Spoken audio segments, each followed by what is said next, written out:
Hi, GQ fam. Molifa Kumona here, the GQ editor-in-chief, and today we're talking men's mental health, breaking barriers and just building resilience and diving deep into the topic, brought to you today by Momentum. I'm with Damien McHugh, who is the Chief Marketing Officer for Momentum Health, as well as television personality, doctor, broadcaster, Dr. Michael Moore. I just hope my kids are watching, because kids, the editor of GQ, Oh, wow. I'm sitting next to, has sneakers on with his suit. Look at your dad. He's doing the same thing, man. I've still got it, just like a little bit, but It's actually collared shirt I could probably lose that day. We should have worn t-shirts. no. I think this looks stunning. Looks stunning. I don't like it, but Absolutely. And I love the pocket square as well. So, gents, this month is Men's Health Month, as well as Men's Mental Health Month. Yeah. I'll start with you, Michael. How do you? What are some of those things you do to give back to yourself so that your mental health is in check? What are those? So the World Health Organization says there's no health without mental health, which is a good statement, but it also implies that you need to kind of work on your mental health and your physical health.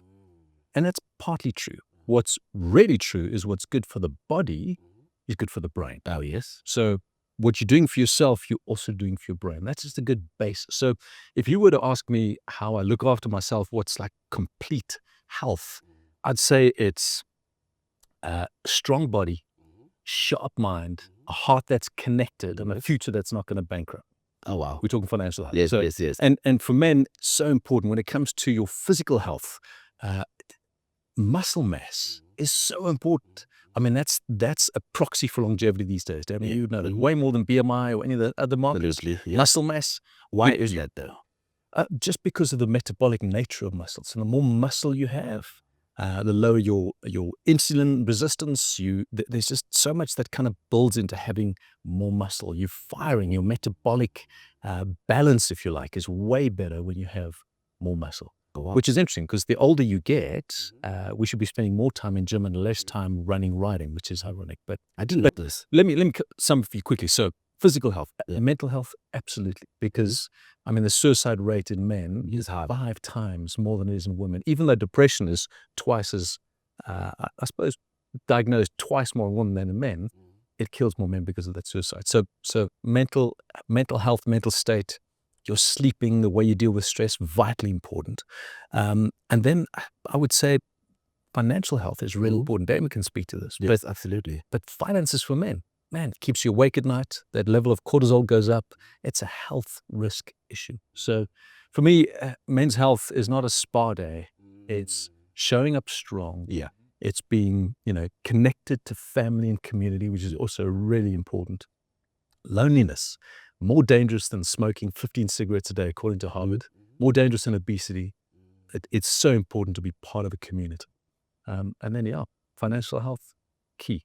So there's a whole bunch of things there. Yeah. Absolutely. And for you, Damien, how do you give back to yourself in terms of your mental health? Probably don't do as much as Michael, but I think for me, it's about being. I've always in our health business, I've always used the word that your health is your wealth. Without having health, you put everything else at risk. Yes. And quite simply, if you were getting sick today, how much money would you give to get healthy? And I mean really sick. Pick up cancer, pick up, whatever it is, one of those big kind of scary illnesses. What would you pay to get rid of it? Yeah. And most of us would pay everything we have. Yeah. So the most important asset we have is our health. So what Mark's talking about is health isn't just, and Mark, I've known Mark for a long time, and he said something to me very powerful once. He said, the absence of sickness isn't health. And Okay. it's not an opposite thing. I'm not sick, therefore I'm healthy. No, you're not sick, therefore you're not sick. I get it. I need to be healthy. Yeah. And you need to do things to become healthy. You need to rest well. You need to move well. You need to sleep well. You need to connect well. And it's those aspects, I think, which we try to encourage to ensure that you then are healthy and you protect your wealth. Because you're going to give all of your money up if you're going to get sick. So if you want to protect your money, the first thing you need to do is maintain your health. What trends have you observed in terms of men's engagement to health services as opposed to women? It's quite interesting, and we're pretty bad at it, actually, as men. We run, and I'll talk about some stats in two of our programs. In our medical scheme itself, mental medical scheme, we have a benefit called the health platform. And really what that does is it encourages people to test. So the old adage, stitch in time saves nine, that sort of thing. So go and have your prostate checked so that we can catch it early. Go and have a mammogram so we can catch breast cancer early. Go and have a pap smear. Go do your dental checkups. Those things in normal medical schemes come from a savings account. In ours, we've kind of moved that and said, those are important. You shouldn't have to pay for them. The medical scheme should pay for them. No, ultimately, you're paying for them yourself. But medical scheme covers those. Now, when we look at men engaging with that, we look at women engaging with that, we see two very different trends. So a guy going for a prostate happens, or a lady having a pap smear or a mammogram happens 20 to 30% more often than a guy doing his prostate. Now, it might be because of the nature of the exam. May have something to do with it. Maybe we don't like to chip in there. No, definitely. I was about to ask you that. So we as men don't do the preventative stuff. We're probably more shy. We don't engage with that. We don't talk about it as much, and that's a danger. In our Multiply program, we encourage people to know their health. We've got a very simple thing. It's actually, I'll just use your phone. You can literally just hold your phone up to your face. Scans your face, able to give you heart rate, blood pressure. So very easy. You don't have to go for some difficult checkup with the doctor, right?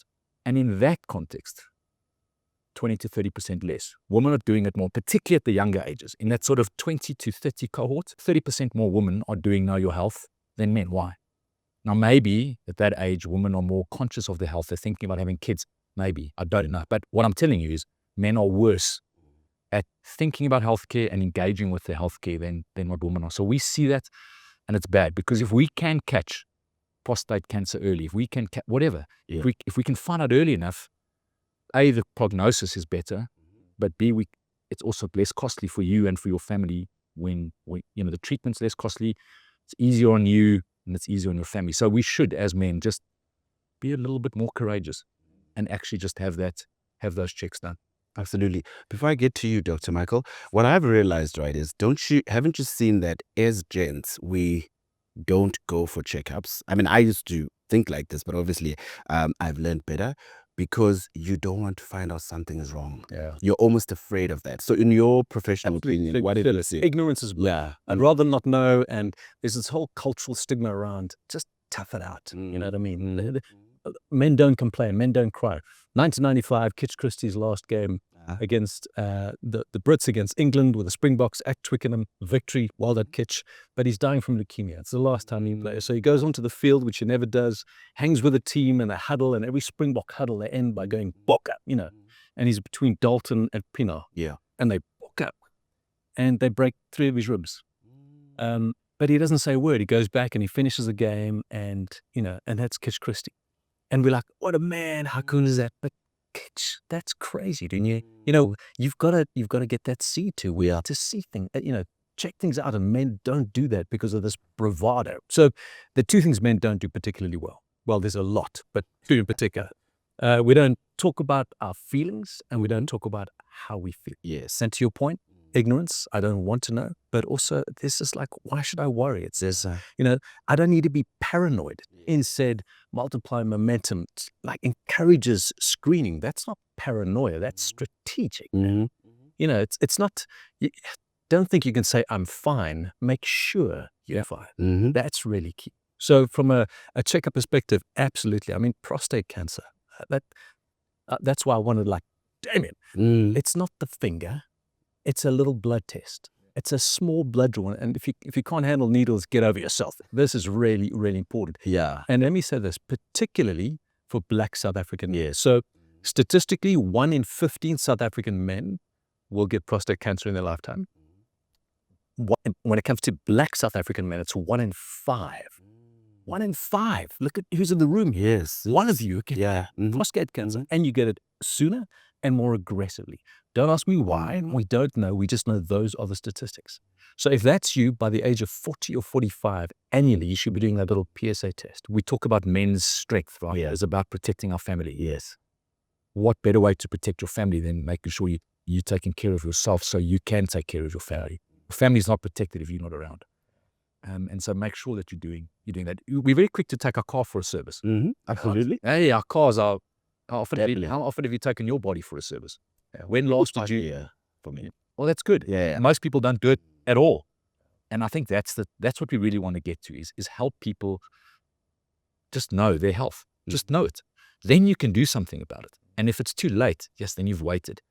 I think that's so many of the illnesses we see are actually treatable if you've found it early.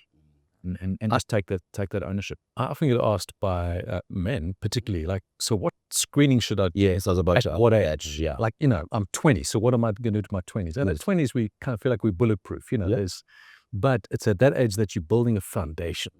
So that's when you want to check your blood pressure.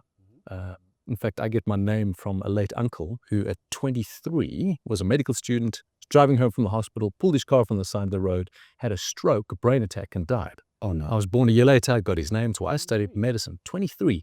He had malignant high blood pressure. In other words, didn't know he had it. There were no symptoms. And that was the first symptom. So to Damien's point, just because you're not sick doesn't mean you're healthy. Yeah. You need to be proactive about your health. So, but back to screening. 20. So blood pressure, you need to know that. You need to check your weight and your waist. So weight is one thing, but also waist, because the dangerous fat is that belly fat, that executive overhang, the muffin top. What else at your 20s? You want to check testicular cancer. All right. It's not weird. In a warm shower, when that scrotum was nice and soft, that's when you check your testicles. How do you do it? Well, you literally just roll it around on your fingers and you'll pick up a lump, a bump, something that's unusual. And you won't pick it up if you don't do it regularly enough. Yeah. I'm not saying 3 times a day, with a closed door, not that kind of stuff, guys. It's just, the point is, don't shy away from something that's vitally important. Between 15 and 35, that's the peak of testicular cancer. So in your 20s, you want to be doing those kind of things. And then when you get to 30, after 40. So I think, yeah. So when you get to your 30s and 40s, I think what's happening there is your insulin sort of sensitivity goes up or goes down a little bit. So suddenly your blood sugar becomes a bit more of an issue. Yeah. I would check your liver function, especially if the weekends are still a bit boozy. You want to check liver. And then you also want to check your skin. Men are more likely, twice more likely to die from melanoma than women are. So think about that next time you don't put sunscreen on. Get out in the sun. Very key. So check your skin too. That's key. And then when you get into your 50s, you're looking at sort of bone strength. So like a DEXA scan. You want to measure muscle again as well, because muscle is youth muscle, is longevity, all that sort of stuff. But and I suppose in your 50s, in fact in your 40s already, you want to do a colonoscopy as well. That's another big thing for men. Not fun, not exciting, but way more exciting than colon cancers. Yeah, those are some tests I would highly recommend. And how would you suggest? Because I think one of the most difficult things is gents know about it, but how do we get them to do something about it? What are some of those things we can do? Because I've realized a lot of times we have a lot of this information, but just that step, the how. Because a lot of people are looking like the how. How do I start? I'm going to throw that to Daniel, but can I quickly say this? Men don't react to what I've just done, actually, ironically. They don't react to the scare tactics. You don't scare me. Yeah. But gamify it. Make it fun. Give me a reward. Men tend to respond to that better. So yeah, that's maybe where the answer lies. I used to drink a lot of Coca-Cola, and it's a great drink. It tastes wonderful, but it's not really good for you. The sugar content and so on is very high. And Mike used to say to me, Damien, Coke, drink some more water. Don't drink as much Coke.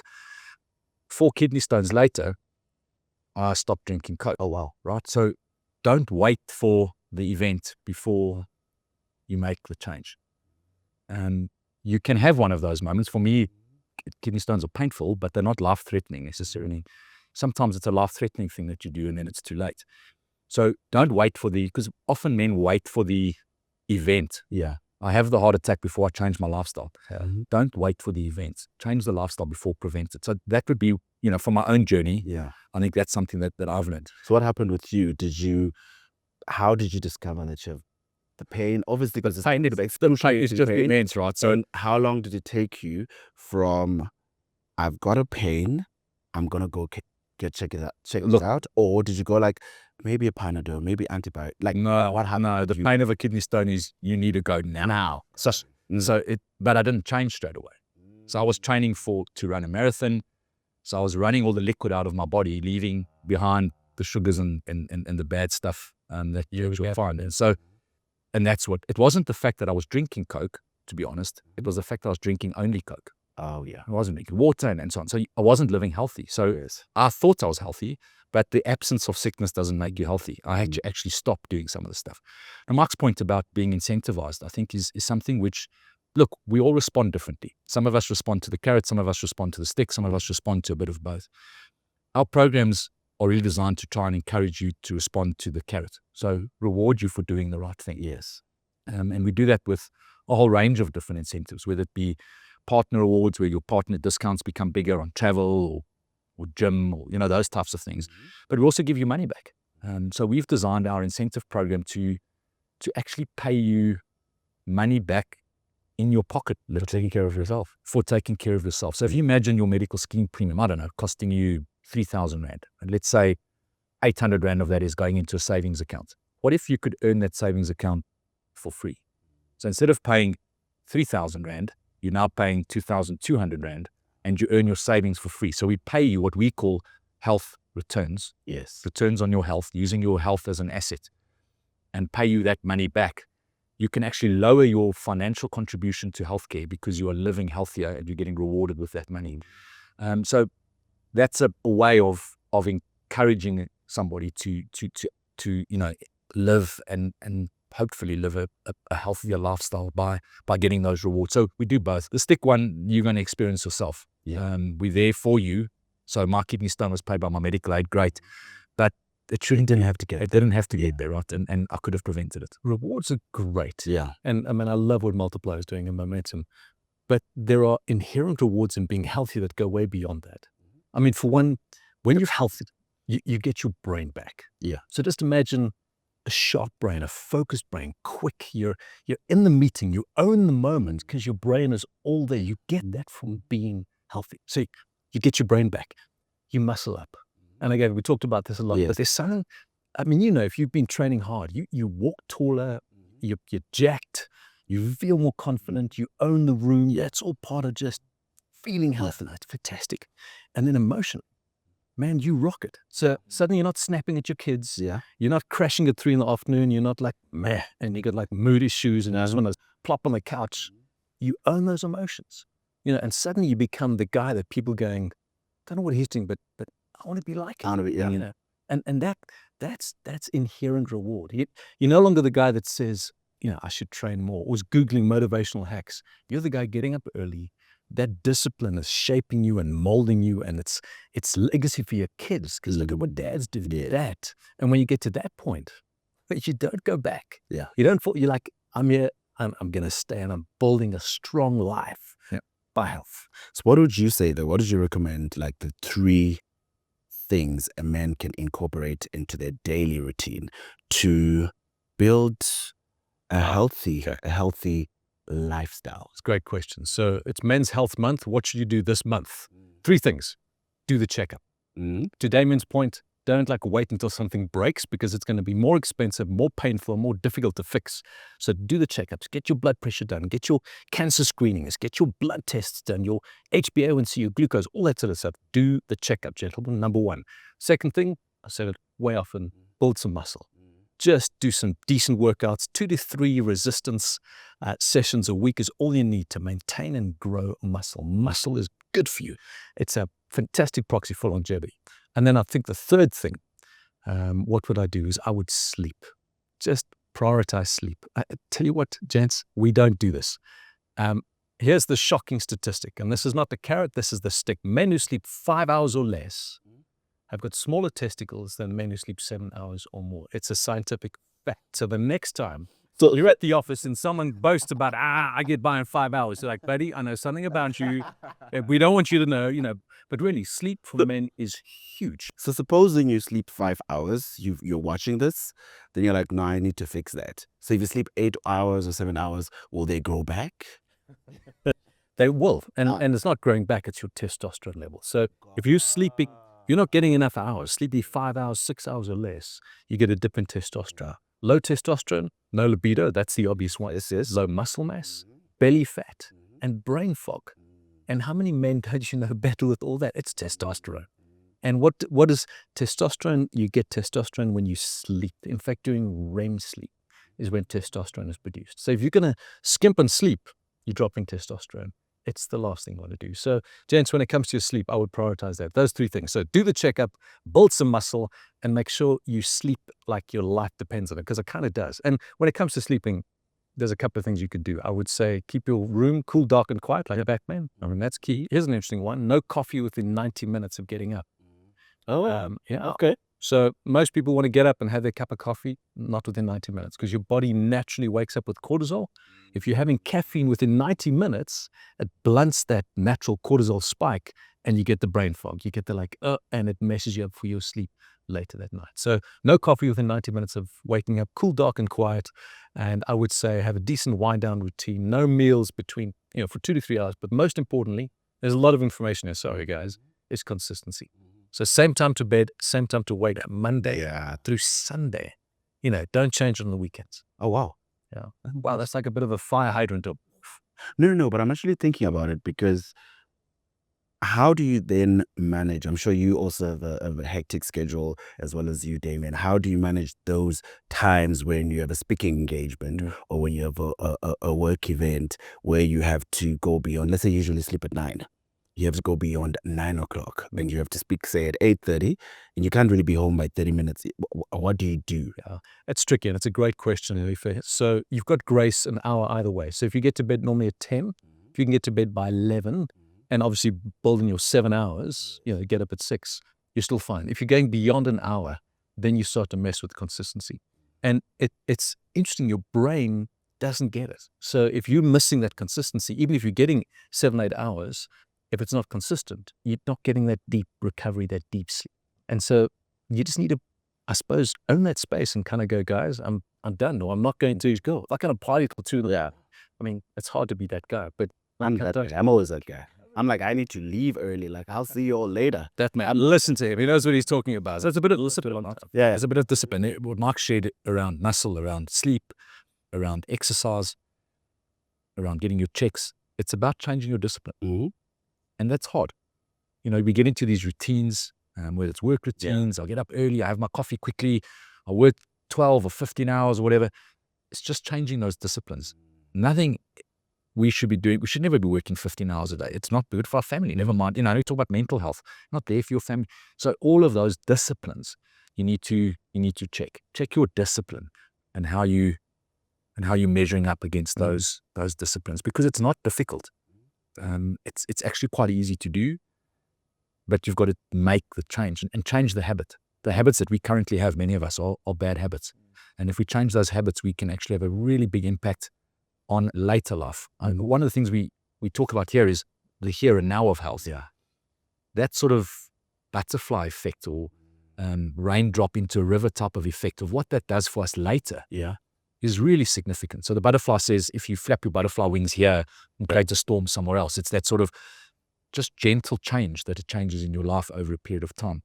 When you get to 70 and you're retired and you've made your money and you can't use it because you're in a wheelchair, or you can't use it because you're lying in a bed, and you become a burden on your family because physically someone has to keep looking after you. That's not the life you want to live. So yes, you've lived this wonderful 50 years from 20 to 70, partying all the time, having great fun and whatever, but another 20 years after that. Yeah.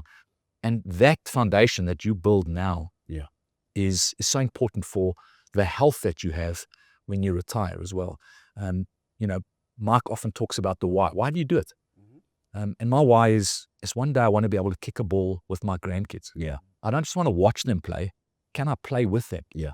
And so can I be healthy at that point? Is my bone health strong? Is my muscles strong so that I can enjoy playing with hopefully some grandchildren, whether it's girls or boys? That's my why.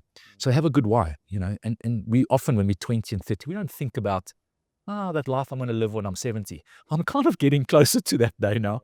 And but it's hard to go back and change something. Yeah.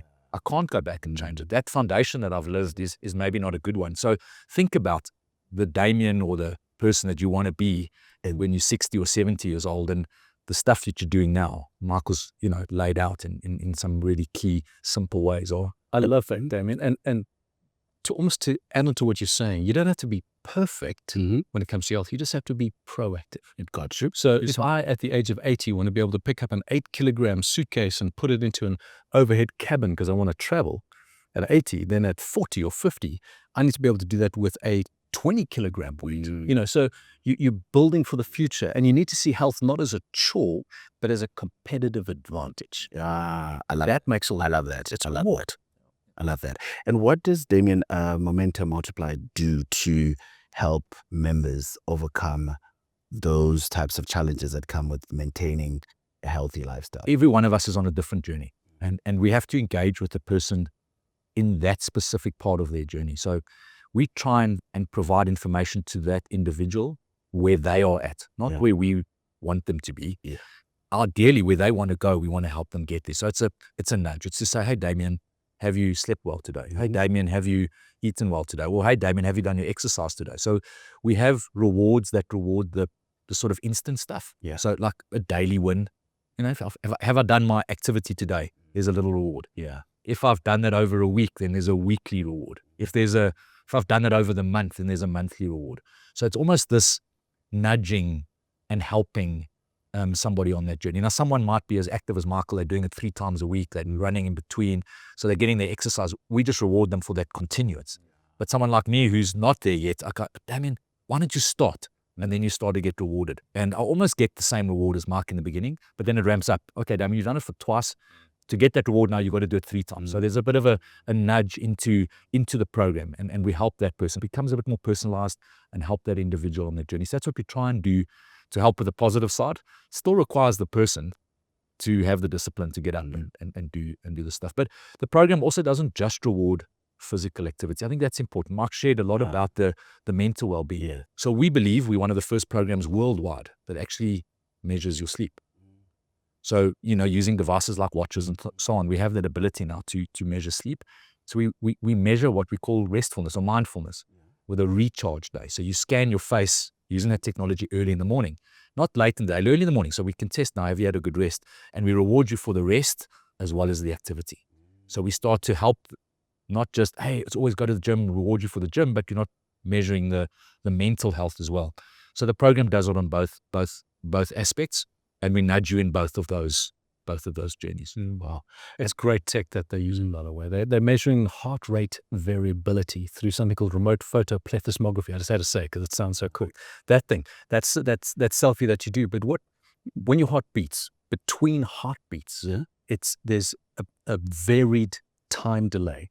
Okay. And the more varied, the better. We call that heart rate variability. Wow. The lower the variability, the worse. The higher the variability, the better. So you want a heart that's adaptive.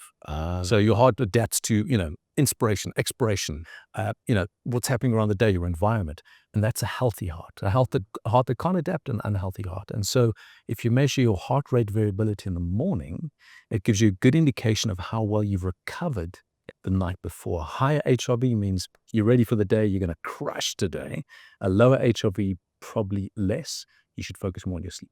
Oh, Just okay. the basic rule. And talking about sleep, you said earlier off camera that more than 9 hours is too much. And you said you're a sleep king. Oh, I love my sleep. You can sleep. So I can for sleep me- now. you can. I also am great at sleeping. And so what I wanted to find out is, let's say someone like me, sometimes I'll nap for 2 hours during the day. Then obviously I will still sleep the 7 hours or 8 hours. Is that too much? Does that contribute to the 9 hours, or Is the board listening? I mean, 2 hours nap a day. That's like, hey, we paying you. No. Those 2 hours nap a day, like the week. Well, it's a weekday. So you know what? Like, I mean, I'm giving you a hard time. So that's fine. Now I get you. I hear what you said. Don't let me derail that. So napping's interesting. The general recommendation is if you want to nap, it's around 20 to 30 minutes. Okay. But I would actually do movement instead of napping. Just you're getting way more wins by doing something a little more active. Go for a walk, have a walking meeting, do a light jog, whatever you want to do, some sort of movement during the day, more effective than a nap. Okay. And here's why. When you sleep, there are 3 cycles. You sleep in 90-minute cycles, and there are 3 cycles within that 90 minutes. The first 45 minutes of that 90-minute cycle is just light sleep. So your body's kind of just dozing off and you're relaxing. Then your next cycle is 22 minutes. That's deep sleep. In deep sleep, your muscles repair, your immune system kind of rebuilds itself. So that's how you beat those colds. And then in the last cycle of that 90 minutes, the last remaining 22 minutes is REM sleep, rapid eye movement. That's when your brain resets, detoxifies, just kind of regulates all the emotions, all the memories, files things. And that's vital work that needs to be done. If you don't do that, you find that this little like origin part of your brain, this area called your amygdala, which is where your fear and your flight and anxiety sit and reside, that starts to fire off kilter. That just goes berserk if you haven't got enough REM sleep. And the connection between your amygdala and your cortex, which is your logical thought and decision-making brain, that gets shut down. And so you'd start becoming irrational, can't think straight, can't make good decisions. And it's because you're not getting enough REM sleep. Okay. Now, the challenge with REM sleep is you need to do the 45 minutes plus a 22 minutes to get into REM sleep. So if you don't do the full cycle, you're not getting decent REM sleep. Your body's not recovering. Your brain is not refreshing. And so if you have that sleep interrupted, new parents, interrupted sleep, thick necks, snoring, sleep apnea, interrupted, your body wakes up all the time, you're not getting in your REM sleep, you're not getting the brain recovery, and you just slowly kind of at risk for depression. Dementia 30%, depression goes up almost 200% if you're not getting proper sleep. So way too many stats. Yeah. All to say, I would rather save your quality sleep For later. Because you want to get as many of those cycles in a sleep. 7 hours means you get at least 3 cycles in, hopefully 4. 9 is just too much. You become a sedentary person if you sleep over 9. And when it comes to napping, 20 minutes, but ideally do some movement. It's far more creative, far more boosting to your system than a nap would be. Because I think maybe I come from the school of thought. You know, sometimes and I think it comes from when we were younger, when a child is aggravated and annoyed, like just take a nap, they'll be fine. So I think as you grow older, at least for me, as I've grown older, it actually works. If I'm just like a bit annoyed, like just like I'm over this, I take a nap, I'm refreshed. So you're saying instead of that, take a walk, do some physical activity. Have a punching bag set up in GP offices. That work. And go punch a bag for 10 minutes. Way more That work. than a nap. So, since our listeners, right, spend a certain percentage of their lives at work, I'd like to ask both of you, how can workplace cultures be transformed to support men's health and men's mental health more effectively? What can workplaces do? I think maybe I'll start with you, Damon. Thanks, Billy. Man, I think workplaces are a microcosm of the world anyway, right? We work together. We don't always necessarily get on with each other, I guess, in some cases. But it's important that the workplace creates a safe space for people to be able to share both their feelings and what they're feeling. And I think Mark spoke about it a little bit earlier. If you're feeling comfortable, you will operate better. So if you're physically better, so create some of those spaces. Mark just, said, well, put a punch bag up in the office. Absolutely. Is there a treadmill? Is there some place for people to get into the office and maybe they have to leave early to beat traffic? Well, let them do some exercise at work, to give them a place to shower. So you give people a space for them to have an all-round well environment. Yes, we're coming there to work. We're coming there to deliver what we need to deliver, but we want to be able to interact with people. So create a space where people can interact with one another, share with one another, where a friendship can be, geez, I'm struggling today. Can you help me with this? So there's a place where I can share in a safe space, place where I can be physical in a safe space. And therefore create an environment where, look, men are not great at it anyway. We're not great at sharing our feelings, but having friendships in a workplace are important, I think, so that you can get over some of those stigmas of, men don't cry.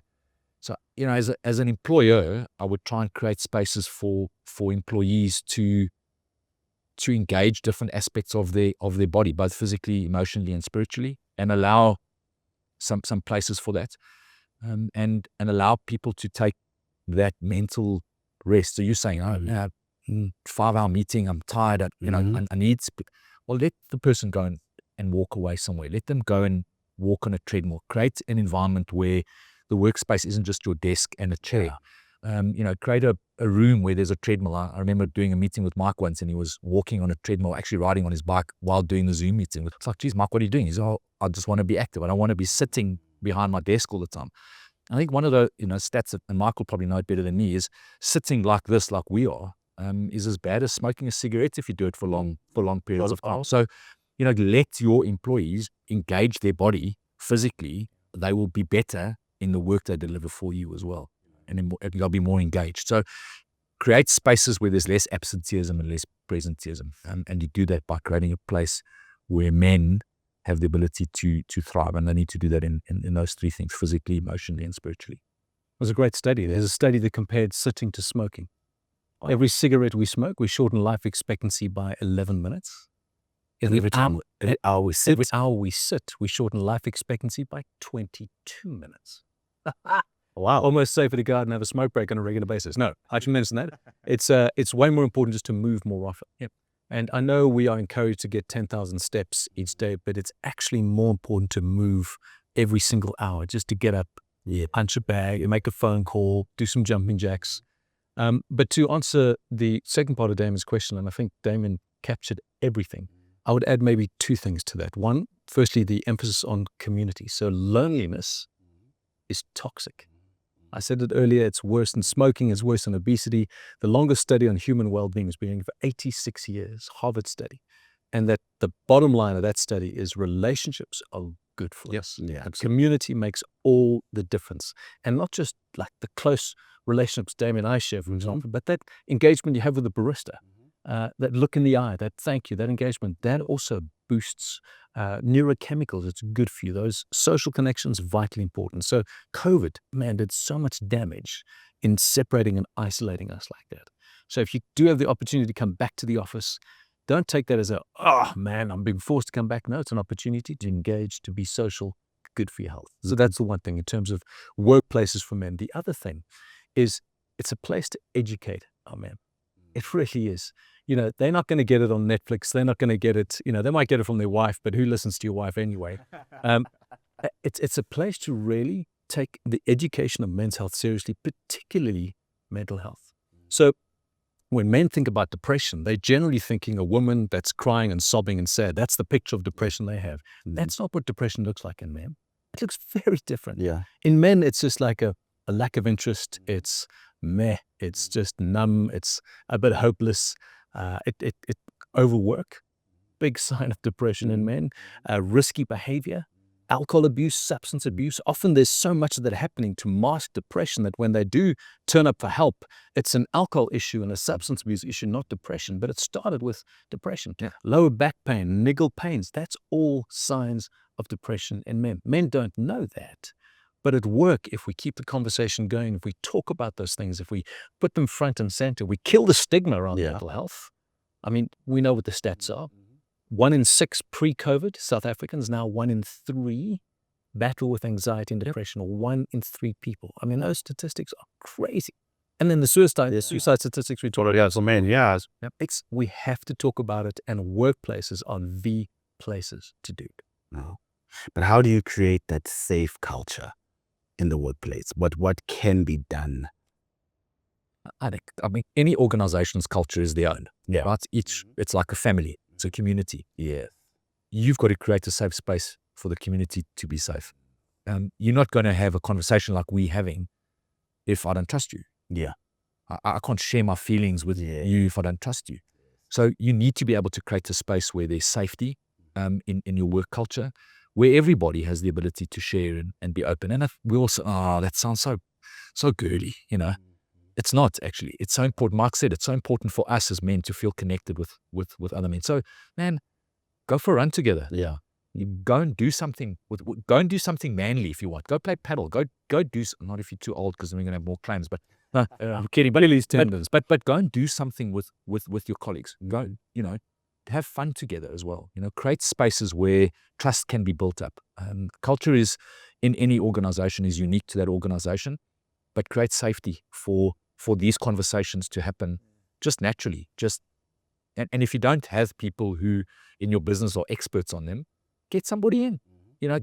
Get Mark in to come and, hey, I'm going to host a function.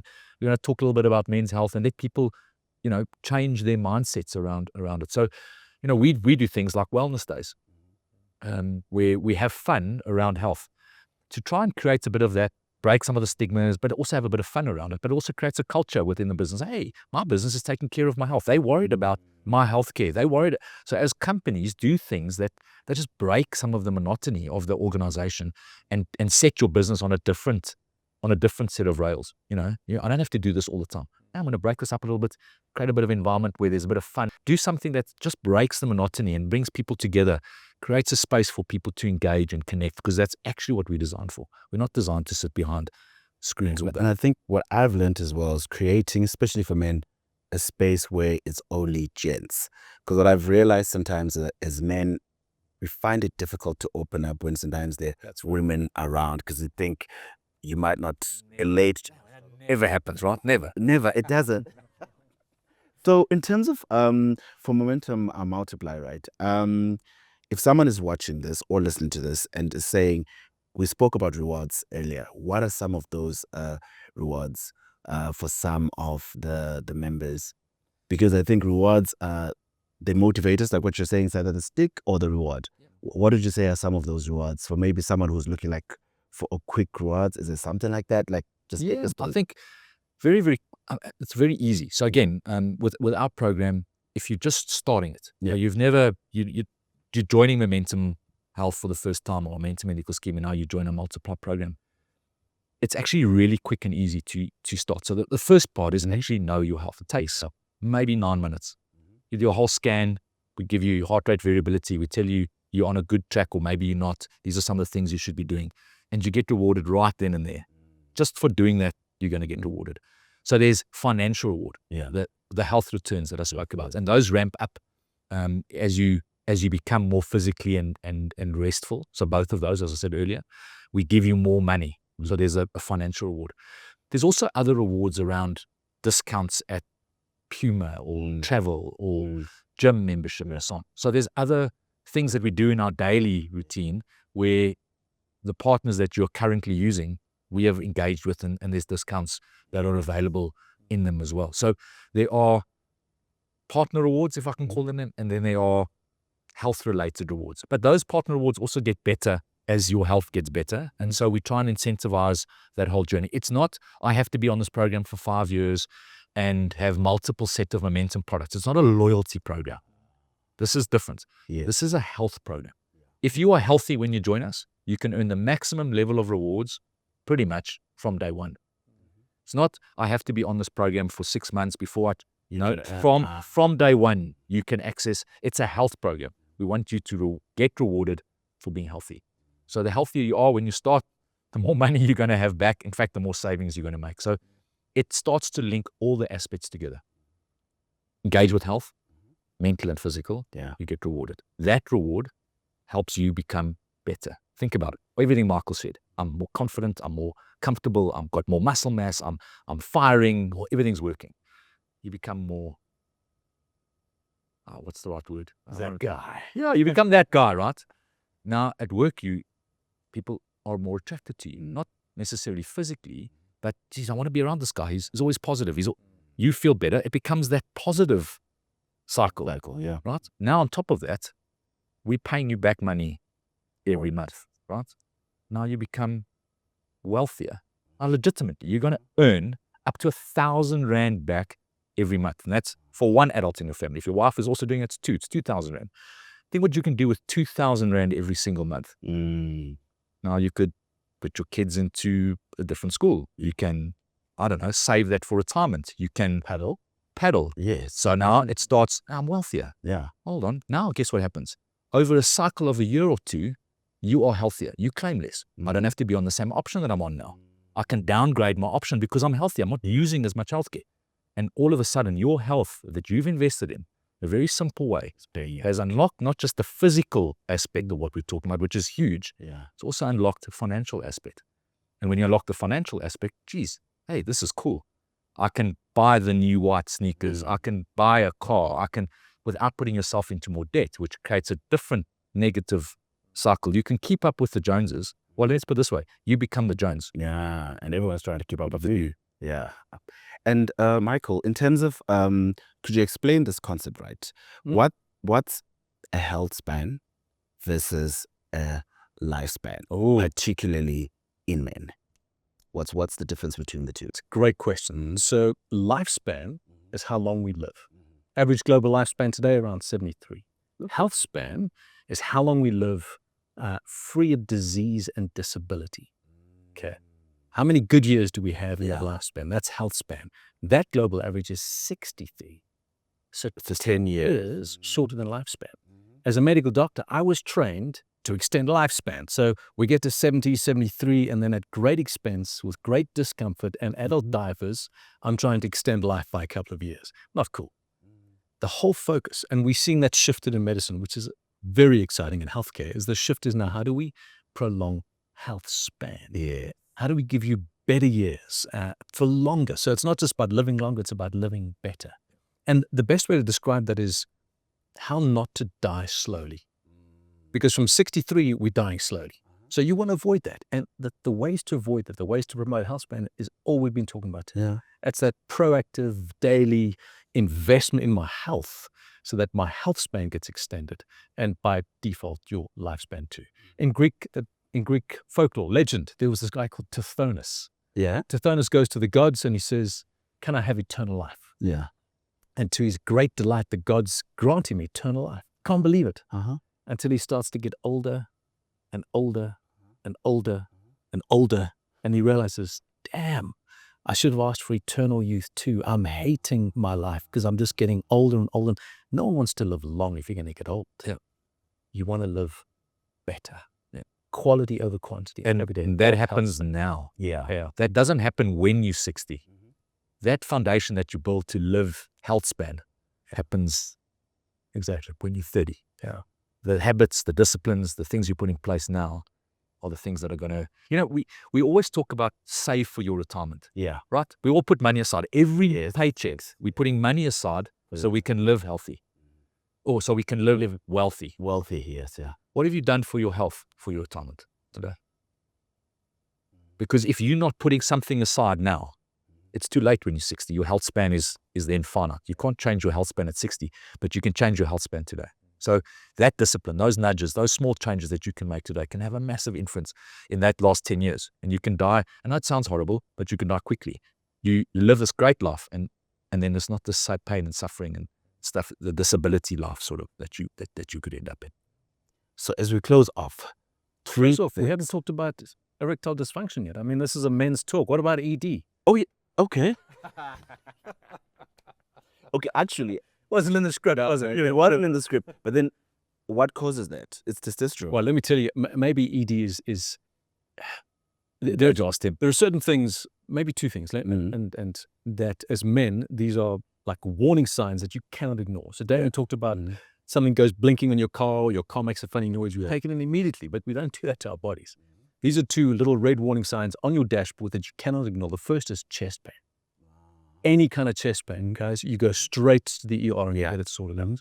Why? Because the number one killer of men worldwide is heart disease, heart attacks. And it starts with hypertension or high blood pressure, no symptoms. In fact, the very first symptom of high blood pressure in 50% of cases is a heart attack. And you don't want to be that guy. Yep. Okay. So, and that heart attack, that whole kind of cardiovascular disease, when you're at that stage, starts with a little bit of chest pain. Radiate to your arm, up your jaw, all that. Any chest pain, to get it checked out. It's like a jolly kidney stone. So is the thing, kidney stone forces you there. Chest pain, you don't have to go, but you must. And the other is erectile dysfunction. So men don't want to talk about that, obviously, because, guys, I'm batting to get it up. But what ED is a proxy for cardiovascular health. If blood flow in your penis is compromised, then blood flow to your heart is compromised. And it's one of the first signs before any other symptoms kind of come to fore. So it's a huge thing. If you're backing with that, get it sorted out. Go figure out why you're struggling to have an erection, because it's way more than just having sexual ability. It's your health. Yes. That is depicted in that. So It's the blood pumping through. Absolutely. Yeah. So there we go. Done. Tick. Erectile dysfunction. Okay, moving up. So if there are three things, right? Just three short points that you'd want the person watching, like literally to grasp from our conversation? I was actually thinking, right? I was saying after this, I'd like you to show me how to do the screen thing. I mean, Momentum Health was recently awarded the best innovator in healthcare. So, I mean, that's a great innovation to really look at. But 3 things, Michael, that you want the gents to take away from Probably more philosophical than anything else, Molefe. So Damien kind of opened to that, and I just want to emphasize that just because you're not sick doesn't mean you're healthy. The absence of illness does not infer health. It just means you're not sick. Health is a proactive pursuit. How you eat, how you sleep, how you move, how you connect, vitally important. So number 1. Secondly, you don't have to be perfect. You just need to be proactive. It's a daily practice. Again, Damon referred to that. Our health span doesn't happen when we're 60. It happens now. Build that foundation. And then lastly, why? Why do you want to be healthy? Figure that out. And again, I'm going to take from something Damien said earlier. As men, we need to be there for our families, for our communities. It's not just our health. We are the pillars of society. We bear the brunt on our shoulders, and you need to be strong and healthy and sharp. I mean, to get up every morning, to be strong, to have a brain that's sharp, to have a heart that's connected, to look in the mirror and like that guy, that's what you want from your health. Damon? As I said earlier, I think for me, we see a lot of sickness because we're in a health insurance business. So we see a lot of people who are sick. And sadly, most of that is preventable. So for me is understand that your health legitimately is your wealth. There is no greater asset that you have than your healthcare. And to Mark's points, if you don't have that, it's so difficult to get up in the morning to like that guy. So understand that your health is your wealth, and then do things like you would with your most prized asset in your house. How do you protect that asset? You insure it well. You look after it well. You make sure that it's safe. Make sure that you're protecting that asset. And so how do you protect your health? Become more physically active, sleep well, do the things that protect that asset and insure it. Too many of our young South Africans are going, I'm bulletproof. Mark said it earlier. I'm bulletproof. I don't need healthcare cover. I'll do it when I'm sick. It's too late then, right? So insure your health now. You might not take the biggest and best insurance policy, but you can never legislate a car accident or a stroke or something that happens. You need health insurance then. You don't want to leave your family financially destitute because you haven't taken the health insurance. So for me, it's your health is your wealth. And given that your health is your most important asset, what would you do to protect it? You exercise well, you rest well, you do those things. And now you can even get rewarded while you're doing those, but also insure your health. Make sure that you've taken the right levels of insurance for you and your family. I see lots of people also just insuring themselves. Hey, I'm healthy, therefore I take this plan. But what about your wife? What about your kids? What do they need? Make sure that insurance for your family is the right insurance, that you have, and get good advice to be able to do it. But for me, the most important thing is right now in your journey, wherever you are at, take that first step. That first step is often the hardest one. And, take that gym contract, go do it. Go for a run, to do the muscle work. And muscle work doesn't have to happen in gym. You can do it at home. There's lots of stuff that you can do at home. That press up, set up, body weights. So you can take that first step and get those disciplines in place, and you'll feel so much better about yourself. So that would be my ones. If I have to tweet something, well, if it would simply be this: change your mindset, gentlemen. So if you treat your health not like a sacrifice or a chore, but like your competitive advantage. Just change that mindset. It changes things. So there you go, gents. Hope you got some valuable insights from this conversation. That was brought to you by Momentum Health, Momentum Multiply.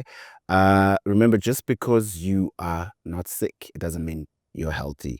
And take your health as your competitive advantage.